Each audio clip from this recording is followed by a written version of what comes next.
ಇದು ಭಾಳ ಅನ್ಫಾರ್ಚುನೇಟ್. ಇದು ಒಬ್ಬ ಸುಪ್ರೀಂ ಕೋರ್ಟ್ ಜಡ್ಜ್ ಮೇಲೆ ಅದರಲ್ಲೂ ಒಬ್ಬ ವಕೀಲ ಶೂ ಎಸಿತಾನೆ ಅಂತಂದರೆ ಅವನಲ್ಲಿ ಎಷ್ಟು ವಿಷ ಇರಬೇಕು ಅಂತ ನಾವು ಯೋಚನೆ ಮಾಡಬೇಕಾಗಿದೆ. ಯಾಕಂದರೆ ಇವತ್ತೇನಾಗಿದೆ, ಕಮ್ಯುನಲಿಸಮ್ ಯಾವ ಮಟ್ಟಕ್ಕೆ ಮುಟ್ಟಿದೆ ಅಂತ ಹೇಳಿದ್ರೆ, ಎಜುಕೇಟೆಡ್ಸು ಅಡ್ವೊಕೇಟ್ಸ್ ಅಂತ ಅವರು ಈ ಮಟ್ಟಕ್ಕೆ ಇಳಿತಾರೆ ಅಂತ ಹೇಳಿದ್ರೆ ಏನಂತ ಹೇಳೋದು?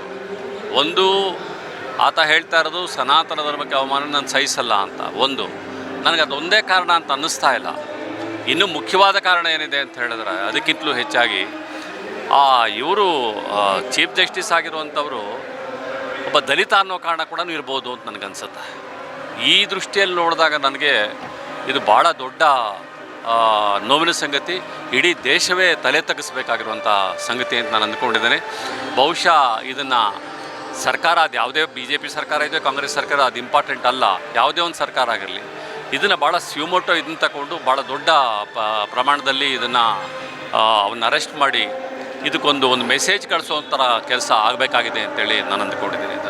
ಅದನ್ನೇ ಈಗ ಮೇಜರಾಗಿ ಇವರು ಮಾತೆತ್ತರೆ ಅಂಬೇಡ್ಕರ್ ಅಂತ ಹೇಳ್ತಾ ಇದ್ದಾರೆ ಇತ್ತೀಚೆಗೆ ಸಂಘ ಪರಿವಾರದವರು. ಅದೆಷ್ಟು ಸುಳ್ಳು ಅನ್ನೋದು ಇದ್ರ ಮೂಲಕ ಪ್ರೂವ್ ಆಯಿತು. ಅಂದರೆ ಸನಾತನ ಧರ್ಮ ಅಂತ ಯಾವುದನ್ನು ಇವರು ಕರಿತಾ ಇದ್ದಾರೋ ಅದು ಮತ್ತು ಅಂಬೇಡ್ಕರ್ ವಾದ ಎರಡೂ ಒಟ್ಟೊಟ್ಟಿಗೆ ಹೋಗ್ಲಿಕ್ಕೆ ಸಾಧ್ಯವಿಲ್ಲ. ಇಲ್ಲಿ ಅಪಾರವಾದಂತಹ ಮಾನವೀಯತೆ ಇದೆ, ಇಲ್ಲಿ ಇದಂತಹ ಒಂದು ಜೀವಕಾರುಣ್ಯ ಇದೆ ಸಂವಿಧಾನದಲ್ಲಿ. ಇಲ್ಲಿ ಜೀವಕಾರುಣ್ಯನೂ ಇಲ್ಲ, ಮಾನವೀಯತೆಯೂ ಇಲ್ಲ. ಅಂಥ ಒಂದು ಇಶ್ಯೂನ ಇಟ್ಕೊಂಡು ಇವರು ಮಾತಾಡ್ತಾ ಇರೋವಂಥದ್ದು ಎಷ್ಟು ಹಿಪೋಕ್ರಸಿ ಅಂತ ಗೊತ್ತಾಗತ್ತೆ.